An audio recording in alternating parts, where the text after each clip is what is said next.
Nah, lantas jika kan ada statement juga seperti ini, bahwasanya tak ada yang terjadi tanpa kehendak Tuhan. Bahkan rumput pun bergoyang itu karena kehendak Tuhan. Nah, senada dengan kematian ini, orang-orang kan banyak berpikir bahwa kalau sudah Tuhan yang menghendaki, ya pasti mati. Tapi kalau Tuhan tidak menghendaki, bahkan orang yang sudah minum racun pun akhirnya tertolong dan tidak mati. Benar? Ya, kalau kita dalam hal seperti itu kan kita gampang bingung. Ya. Contohnya, kalau misalnya segala sesuatu adalah kehendak Tuhan, misalnya, terus ada orang mati karena dibunuh, kenapa ada pengadilan?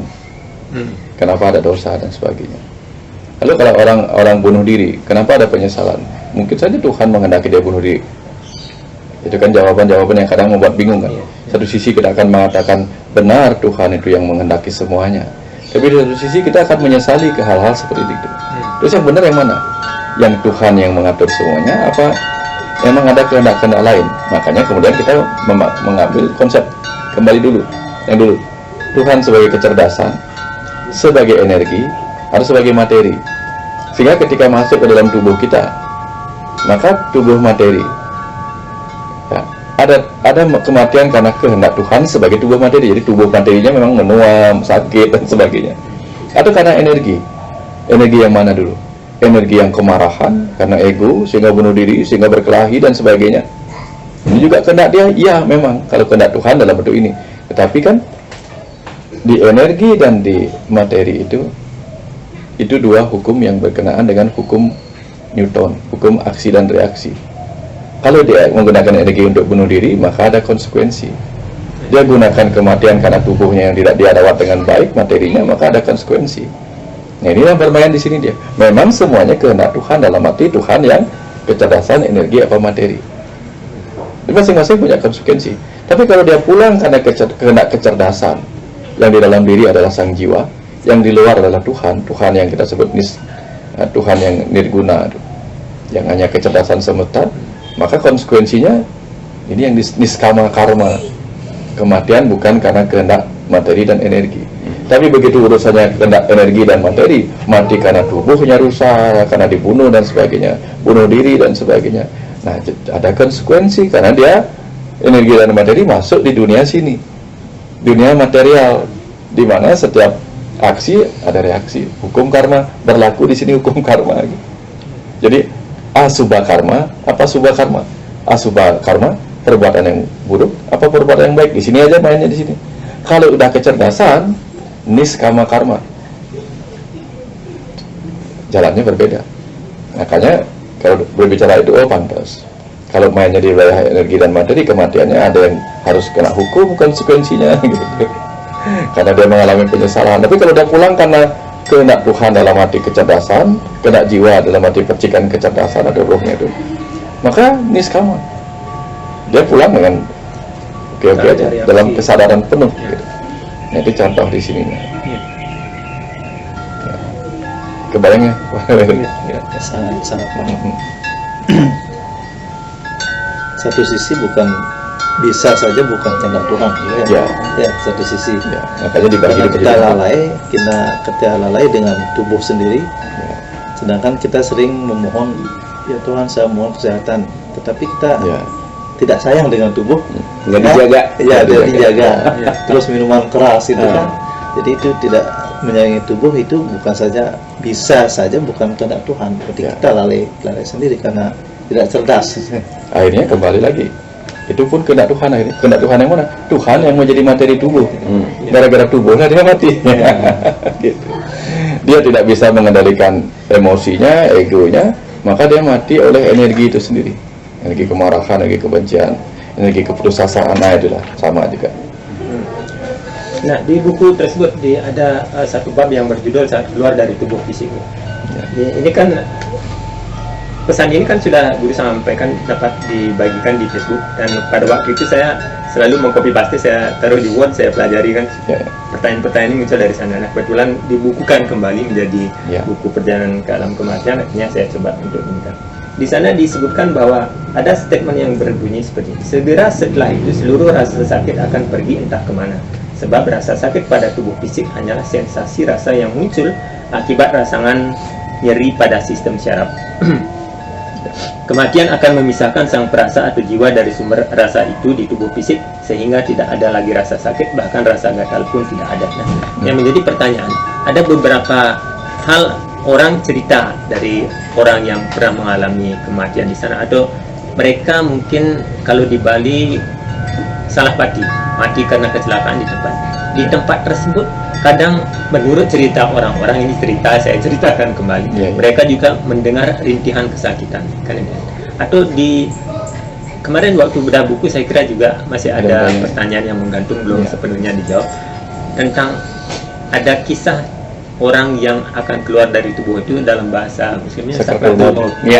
Itu dikatakan rintihannya, sakitnya bukan main karena malaikat pencabut nyawa itu mengambilnya secara paksa dari tubuh. Itu kebenarannya sampai di mana? Ya. Nah, kemarin kan cerita tentang sakaratul maut itu bagaimana sakitnya luar biasa. Jadi ketika orang belum ikhlas meninggal, belum masih berusaha untuk hidup, jadi belum benar-benar beres, maka kematiannya terjadi oleh bisa hipoksia. Hipoksia di awal-awal itu menyerang sistem saraf kita. Saraf ketika tidak mendapatkan oksigen itu sakitnya luar biasa. Jadi orang kram, disentuh sedikit aja sakitnya luar biasa. Tapi kalau dengan cepat dia bisa keluar dari tubuh ini kan tidak terasa. Dia tidak merasakan bagaimana proses hipoksia itu terjadi. Jadi, tapi bagaimana mungkin ketika dia sudah jadi roh, dia masih merasakan sakit. Sebenarnya bukan rasa sakit di sini. Dia kan bawa manomaya kosa, perasaan itu, sensasi. Seperti kalau kita mengenang, ya kita kan pernah mengenang dalam ingatan kita sebuah rasa sakit, walaupun rasa sakit itu sendiri nggak ada, tapi kita mengingat dalam memori rasa sakit itu. Jadi ada ingatan rasa dan ingatan akan pengetahuan akan rasa. Nah, yang dibawa ke sana adalah ingatan akan pengetahuan. Sama seperti kita lah. Kita mungkin dulu pernah dicaci maki sama orang, sakitnya itu luar biasa. Setelah lama kita nggak pernah lagi mendengar caci makiannya, masih ingat nggak kita rasa sakit? Masih. Walaupun itu sudah nggak ada lagi. Nah, di alam roh sama. Sakit yang dialami tubuhnya sudah nggak ada, tapi dia mengingat rasa sakit itu. Kemudian ketika dia lahir kembali, dia bisa saja memproyeksikan ingatannya itu ke dalam tubuh barunya, sehingga dia bisa. Artinya sakit tubuh yang diderita sekarang bisa jadi karena alam manomaya, lapisan manomaya kosanya masih. Makanya dalam penyakit medis pun disebut ada dua. Ada yang disebut sign, ada yang disebut simptom. Ada simptom, dia mengeluh sakit, diperiksa nggak ada sign-nya, nggak ada tanda-tanda apapun yang menunjukkan bahwa dia sakit seperti sedang mengalami infeksi, radang dan sebagainya. Karena nggak ada apa-apa. Ternyata ternyata ada di ingatannya. Begitu ingatannya dibuat melupakan apa yang dia ingat dulu, hilang itu. Tanpa obat. Nah, inilah banyak orang mengeluh, sementara yang dikeluhkan itu nggak ada. Nggak usah jauh-jauh, Mas, lagi sakit gigi, ketiduran, sakit giginya nggak kerasa. Iya, pada saat tidur pikiran tidak memikirkan sakit itu tidak. Karena kan bukan di situ gitu berarti kan. Concernnya tidak pada sakit itu, bukan pada concern di situ gitu. Itu sih. Nah, di bagian sana juga ada tentang di opsi hidup boros mati boros. Ketua Bali kita kan mengajari kita untuk merawat tubuh saat hidup. Sebab tubuh ini adalah pinjaman dari sang pemilik semesta. Nah, ini trik sederhana yang bisa untuk menyadarkan kita semasa hidup bahwasanya tubuh ini memang pinjaman dari Panca Maha Buddha ini. Kira-kira bagaimana? Karena selama ini, karena dari lahir misalkan sampai sekarang saya sudah umur 45 sekian, tiap hari kita bawa, tiap hari kita cintai, sayangi, itu seolah-olah ini sudah menjadi milik kita. Sehingga ketika kita mengatakan, oh ini adalah badan saya, padahal jika dirunut, badan dan saya kan sesuatu yang berbeda. Badan ya badan, saya dan saya. Tetapi konsep dalam pikirannya sudah tertanam bahwa inilah badan saya, jiwa saya ini saya umpamakan atau saya anggap bahwa badan ini adalah sang diri sesungguhnya, bukan pinjaman. Iya. Ini ada perusahaan ini, ada perusahaan. Dia merasa sukses. Hari ini perusahaan saya masih hidup. Padahal dia mendapatkan sokongan dana terus-menerus. Begitu sokongan dana hilang, dia baru sadar bahwa perusahaan saya nggak hidup kalau tidak ada sokongan dana. Di situ baru dia sadar. Nah, hal yang sama terjadi pada tubuh sebagai badan usaha ini, badan usaha dari sang roh itu. Kadang kita merasa memiliki ini, tapi coba hentikan sokongannya. tubuh kita kan panca mahabhuta, 5 materi utama, benda padat. Coba hentikan sokongan benda padat yang masuk berupa makanan. Hentikan sokongan benda padat dari alam semesta raya. Ya, kita kan dikasih pinjam terus nih, suntikan dana terus nih. Ya, suntikan berupa air, suntikan berupa makanan, suntikan udara, suntikan kehangatan. Coba buat selama 2-3 hari, kemudian suntikan itu gak masuk ke tubuh kita, baru terasa bahwa kalau saya nggak dikasih pinjaman terus-menerus, ternyata menyakitkannya luar biasa. Ternyata kita nggak bisa mengendalikan sepenuhnya. Yang kita kira ini milik kita. Kalau ini milik kita, nggak ada sokongan pinjaman lagi dari luar. Air, udara itu mati segera. Ternyata diambil lagi. Terus Anda ambil kembali. Karena dana nggak dikasih lagi kan. Pancamahabhuta nggak dikasih lagi dari sumbernya. Baru kita sadar. Kalau ingin menyadari kan tadi pertanyaannya begitu. Kapan kita, gimana caranya menyadarkan bahwa ini pinjaman? Udah, di stop aja aliran dana sumbangannya lagi. Dari sehari 2 hari udah Jamin mati langsung. Sadar bahwa diambil langsung. dan dijamin. Ya, kembali kalau kita bicara pinjaman, ada yang menarik sih. Dalam konteks hukum semesta itu ada konteks yang namanya daur ulang. Segala sesuatu itu pasti recycle gitu. Sekarang berapa banyak orang yang sudah meninggal secara tubuh fisik kan kembali ke tanah. Karena kan mau nggak mau saripati kalau kita bicara konteks dari mana tubuh fisik, ya dari saripati tanah kan. Kita tuh bahan bakunya saripati tanah, karena kita nggak mungkin terjadi kalau nggak ada pertemuan sperma sama ovum misalnya, dan sperma tuh datangnya dari saripati tanah gitu. Nah, yang menarik adalah kalau kita bicara sekarang semua kembali ke tanah dan orang tua kita makan dari tanah itu yang berdasarkan daur ulang. Daur ulang tubuh kita. Berarti kan ini juga daur ulang ya? Ya kasaran kata ini kan tubuh second semua gitu. Barang second gitu. Makanya kalau kita sadar ini barang second kan nggak bisa sombong juga gitu ya. Dan kalau kita sekarang membenci berdasarkan identitas, agama, suku, bangsa, mana tahu ini tubuh second ini dulunya bekas jadi agama Hindu kah? Buddha kah? Konghucu kah? Nggak tahu. Suku bangsa apa kah? Kan ini barang second juga. Yang sekarang saya pinjam sekarang dalam kehidupan sekolah sekarang, yang sekarang lagi saya pakai untuk sekolah gitu intinya.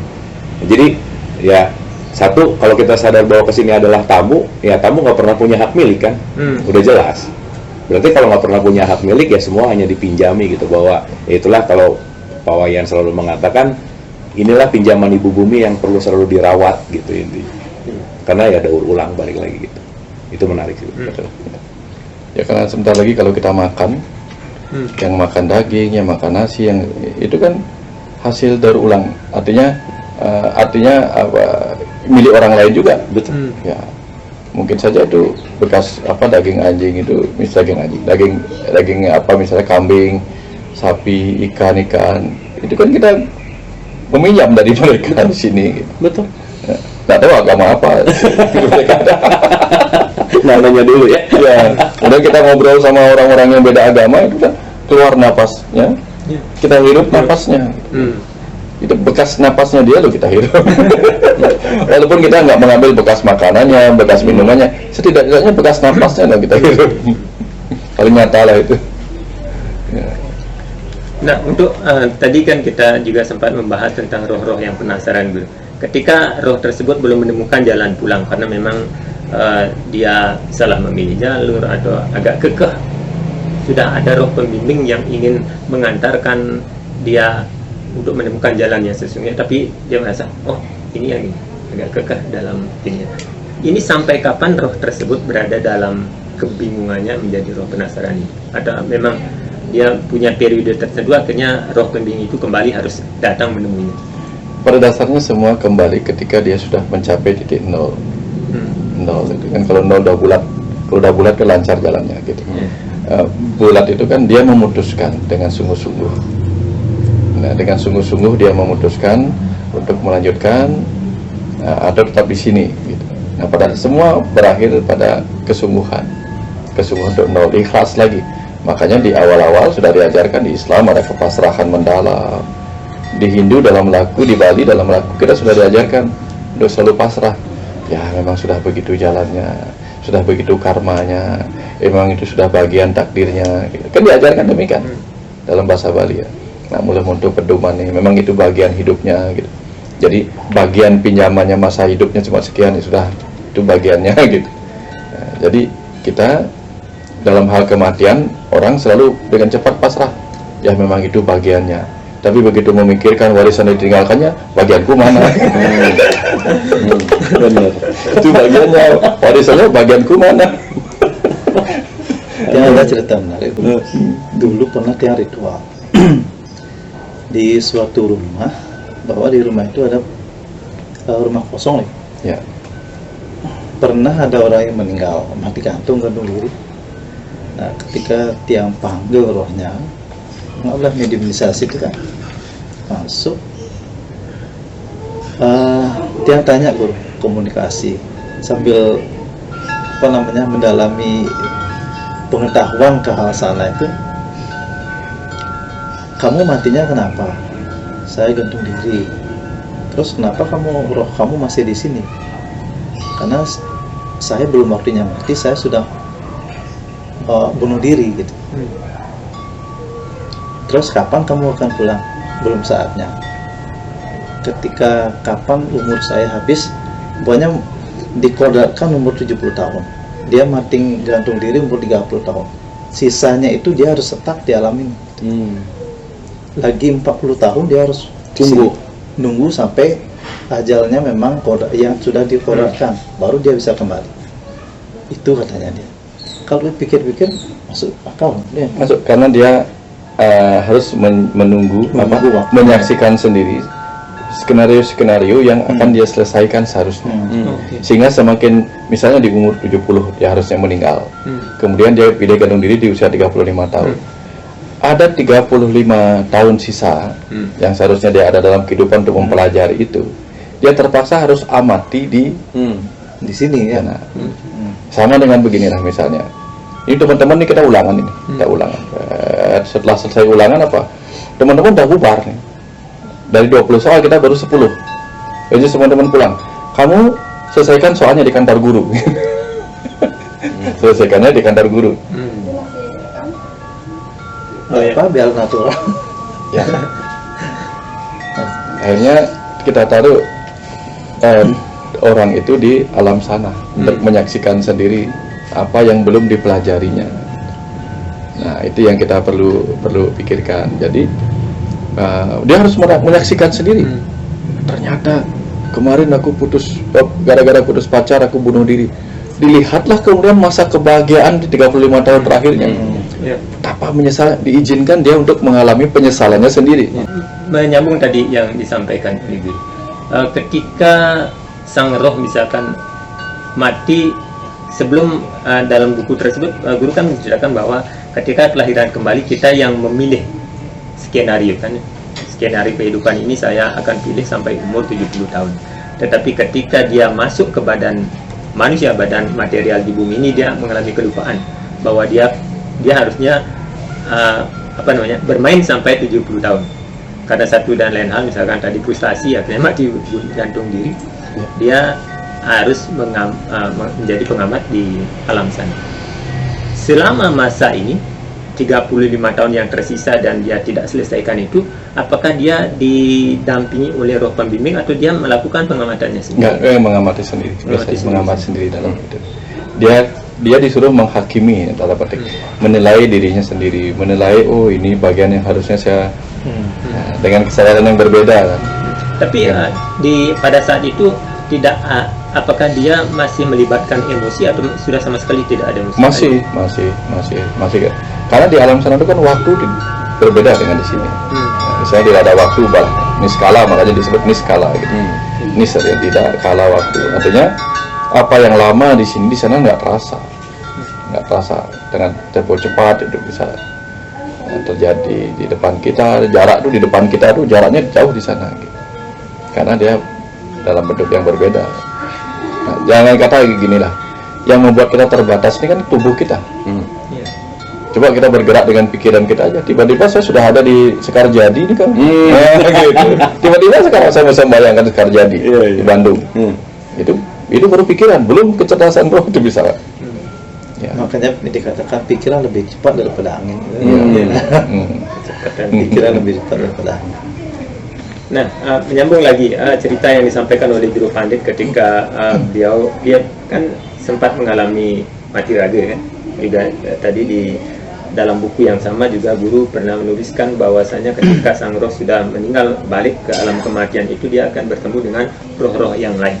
Nah, ketika sang roh ikhlas meneruskan perjalanannya ke alamnya, ia akan dipertemukan atau ditemui oleh roh yang paling bisa membuatnya nyaman di tempat asing itu kan tersebut demikian. Sesungguhnya tempat itu tidak asing baginya, hanya saja kemelekatan pada ingatan akan kehidupan duniawi membuatnya merasa asing di rumahnya sendiri. Maka ia disambut pulang oleh para roh yang dikenalinya. Bisa para roh yang pernah ada sebagai keluarga, teman, atau mungkin roh leluhur yang membimbingnya selama hidup di bumi. Nah, ini menarik. Karena pada waktu SD saya sampai sekarang masih ingat, itu ada pagelaran Sendra Tari, drama orang itu. Ada mengisahkan, sang dalang mengisahkan apa lakukan ceritanya itu tidak ngerti, tapi masalah ke di sekali ini. Bahwasanya sang roh itu akan bertemu kembali dengan pasangannya di bumi, dan dia masih merasakan perasaan yang sama katanya. Itu sebab apa? Karena saya kira di agama lain juga pernah ada seorang ustadz mengatakan demikian, bahwasanya ketika sama-sama mati, istri akan ketemu lagi dengan saya di sana kan. Hubungannya ya istri, suami istri. Itu kira-kira bagaimana? Intinya kan kembali kepada rasa. Sama dengan kisahnya di Mahabharata juga sama kan. Kembalinya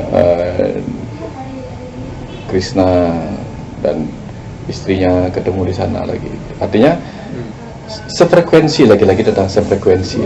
Kalau sudah sefrekuensi siapapun, bisa istri, bisa apa, bisa begini.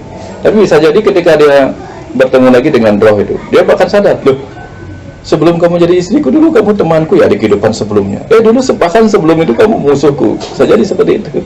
Gitu. Sefrekuensi. Ya, sefrekuensi intinya. Kalau memang tidak sefrekuensi tidak ketemu. Pasti. Ya.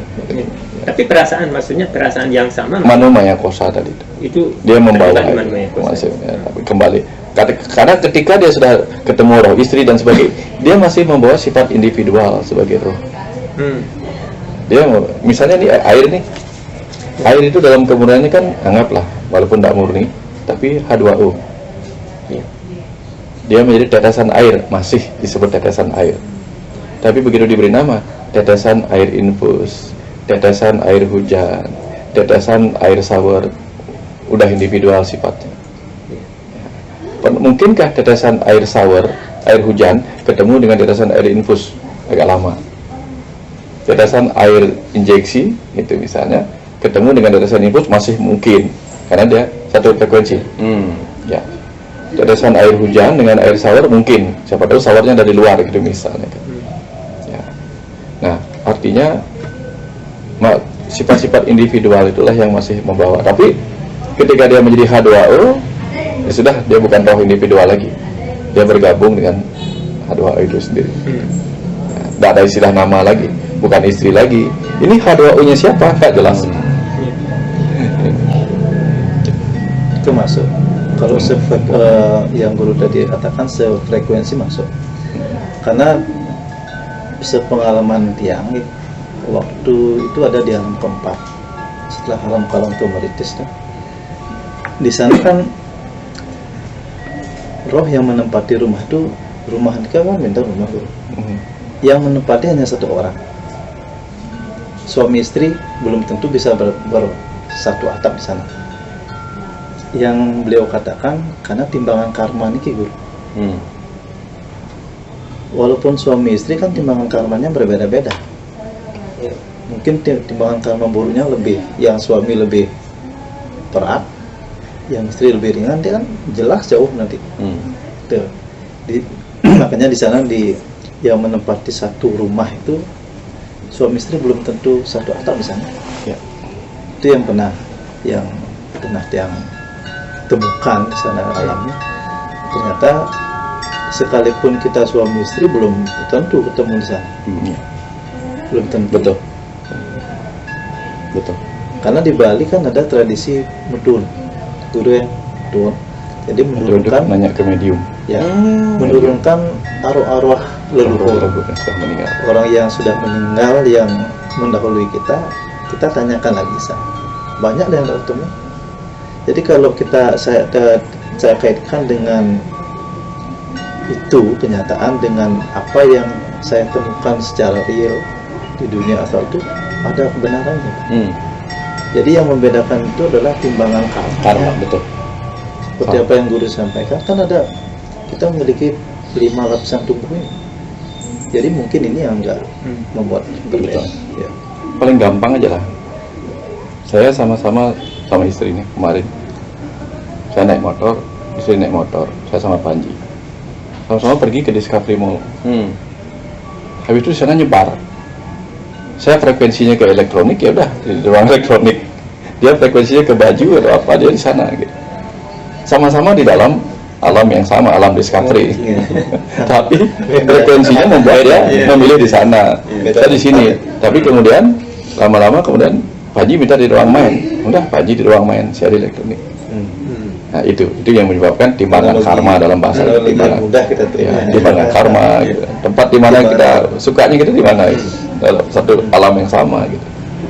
Nah, mungkin ini terkait dengan apa yang sering sekali menjadi perdebatan antara orang yang dalam tanda kutip mereka agak tekstual. Mereka pokoknya fanatik dengan buku yang dibacanya, dengan tafsiran dan kajian yang bahwasanya di Bhagavad Gita ada disebutkan dalam, kalau tidak salah itu Bhagavad Gita 925 yang Dewa Urata Dewa Dewa Urata, bahwa ketika kita terakhir kali ingatan kita memuja para dewa maka akan ditempatkan di para dewa, terus ketika kita memuja Tuhan dia akan kembali pada Tuhan. Nah, dalam buku Perjalanan ke Alam Kematian ada judul yang berbunyi begini, Bertemu Tuhan atau Leluhur.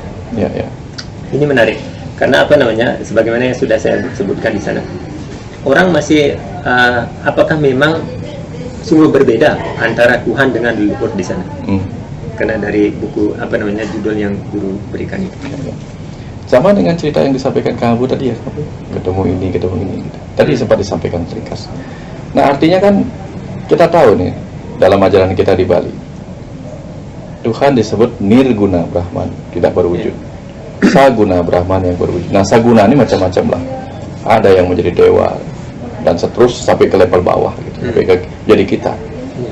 Nah, ketika kita mencari sesuatu di alam sana, tentu tergantung kemampuan ini.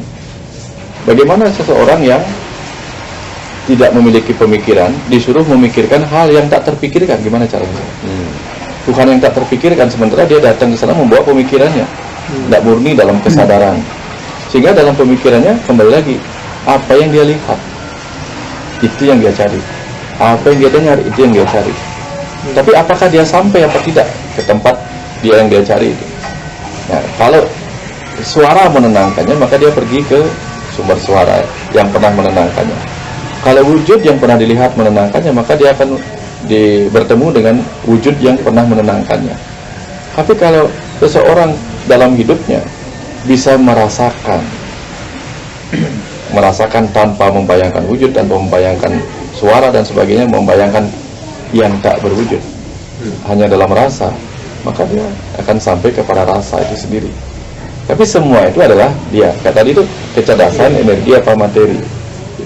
Nah, ketika dia meninggalkan alam material, di sana ada alam energi, ada energi suara, ada energi cahaya. Itu dewa. Siapakah yang mencapai dewa? Ya bisa roh-roh leluhur yang memakai badan energi di sana. Dan kita tahu dewa pun adalah manifestasi dari Tuhan, kan kita manifest dari apa? Ya, energi kan manifest. Ya, energi yang berwarna merah Brahma, berwarna kuning Mahadewa gitu. Nah, tapi kalau dia lalu ketika dia menemui para dewa, gambaran dewa seperti apa? Kita nggak pernah jelas. Nggak ada yang pernah tahu wajah dewa itu kayak apa, nggak ada yang pernah tahu. Kenapa? Dewa yang di India dengan di Bali itu gambarannya berbeda. Betul. Mohon maaf, saya pernah nonton di YouTube orang itu. Yesus versi orang Cina, Afrika itu beda dengan Cina, beda. Betul, semuanya berbeda. Lalu yang benar yang mana? Betul. Iya, betul. Makanya dulu saya sempat juga bertanya pada orang, itu penggambaran dewa orang Cina kan agak cebol-cebol ya.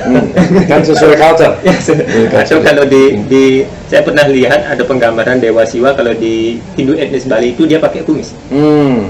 Tapi penggambaran Dewa Siwa di India. Klimis. Iya.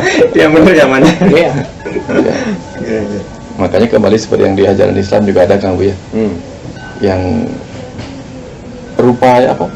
Sebanyak apa ya?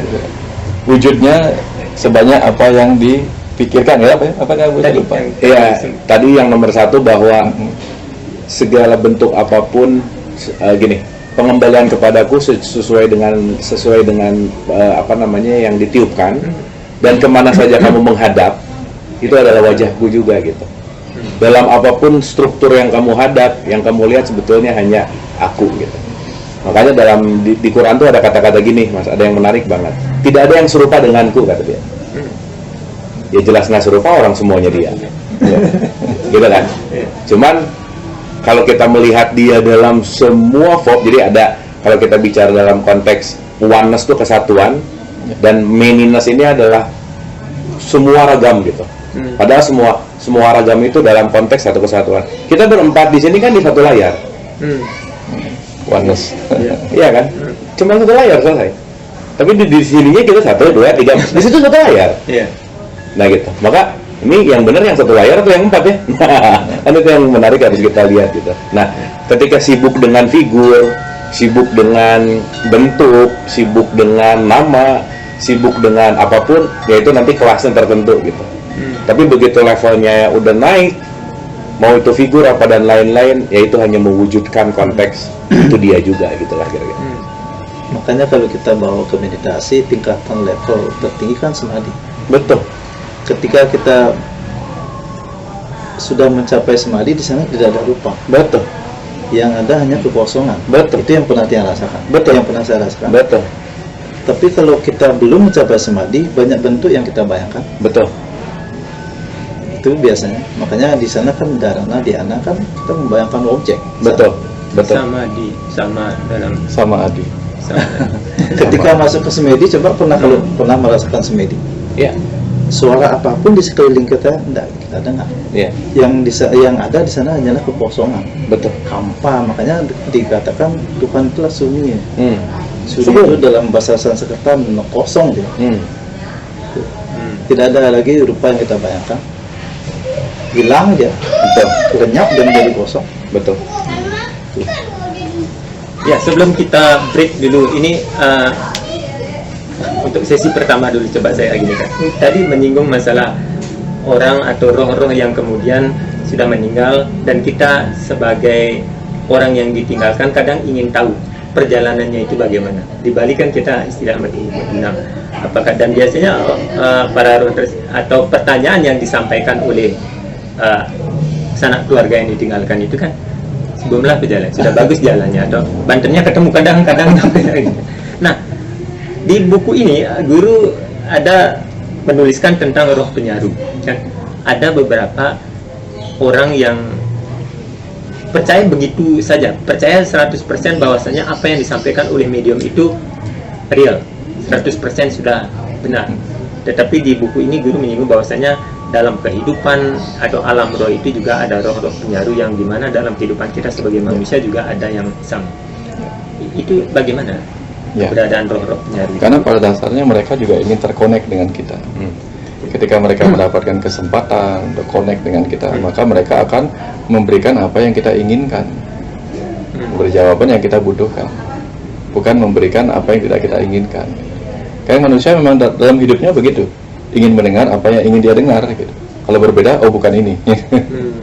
Karena sudah cocok, oh ini cocok nih gitu. Karena dia sudah punya bayangan kadang-kadang. Harapannya adalah dia bertanya, harapannya adalah perjalanan roh keluarganya itu bagus. Banyak orang bertanya hanya untuk mendengarkan itu. Misalnya jawaban yang sudah boleh nggak saya menikah 2 kali? Ketika orang nanya gitu, yang dia inginkan jawabannya boleh. Dia bilang boleh gitu. Nah, beri dong saya pembenaran tambahan supaya menguatkan. Orang ingin begitu. Cuma nyari validasi gitu ya, validasi. Gitu. Nah, roh-roh yang ingin dapat tubuh pinjaman sejenak karena tadi lama penasaran gitu. Ingin menyampaikan hal lain demi kepentingannya, itu kadang-kadang kan dia menyampaikan apa yang kita ingin dengar. Lalu sisanya dia pakai untuk merasakan lagi kerinduannya dalam tubuh manusia gitu. Daripada menunggu lama dapat pinjaman kan bagus. Nah, dicontoh bagaimana kemudian ada roh-roh penyaru seperti itu, seakan-akan ada kebenaran gitu. Tapi kalau kita sudah peka, sudah logikanya bagus, analisanya bagus, mudah paham.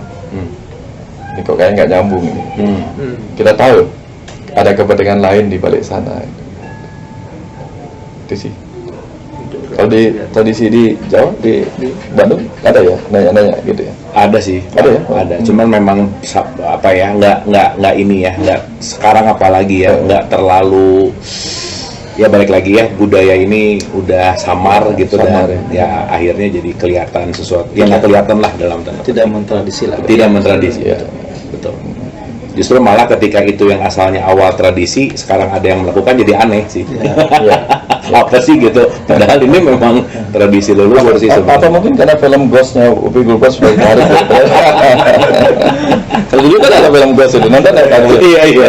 Nonton bagaimana orang-orang bertanya kepada Iya. roh-roh itu, Iya. masa Itu kan- rebutan itu. Iya, sebetulnya kan ya susah lah ya kalau sekarang kita bicara dalam konteks belief gitu ya. Iya. Makanya saya yakin juga kenapa tertulis gitu juga bahwa ya baik lagi ya, sesuatu yang kita belief juga tergantung dari construction mental bisa gitu, pengetahuan bisa, maka kembali kepada belief sejati, guru sejati kan nggak pernah ada di luar tapi kembali ke dalam sih sebetulnya. Esensinya ada di situ sih. Sama seperti orang-orang yang menghadirkan trans itu, belum tentu dia yang masuk. Ya. Itu mungkin yang di pada kategori roh penyaru Ya. nyaru ada yang meniru dia.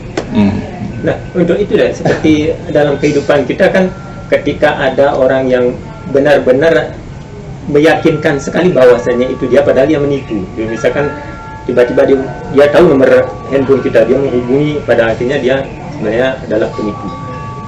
Bagaimana kita mencerdaskan diri untuk bisa mengetahui bahwasanya ini kayaknya penyaru, ini bukan yang asli itu. Ini kan Pada dasarnya kan sama dengan penipuan itu, penipuan. Kalau kita mengenal diri kita, keluarga kita, teman kita, maka kita akan mengenal yang palsu apa yang asli. Nah, ketika orang tidak mengenal secara detail siapa dirinya, siapa temannya, itu kan mudah ditipu. Sekarang lewat SMS itu gampang. Oh, kita tahu benar sifat teman kita. Tiba-tiba dia minta tolong, yang biasa nggak pernah minta tolong ada sesuatu nih. Nah, roh alam sana itu.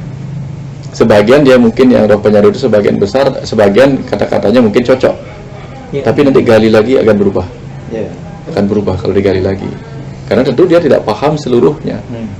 Kan ada yang sifatnya umum, general, ada yang sifatnya khusus. Tanya aja hal-hal yang khusus mulai hilang. Gitu. Makanya kalau Ramadan itu kan hal-hal yang lebih spesifik lagi ditanyakan. Kalau memang tidak sesuai berarti itu bukan. Bisa jadi itu adalah roh penyaru. Makanya di sana kita dibutuhkan kecerdasan. Betul. Kesadaran sih. Kesadaran untuk memilah mana yang ini kayaknya benar, ini enggak. Kan makanya kan ditanyakan salah satu keluarga gitu kan, ini siapa, ini siapa. Itu. Tapi ketika ditanya lebih dalam lagi, kalau memang yang masuk roh penyaru enggak bisa.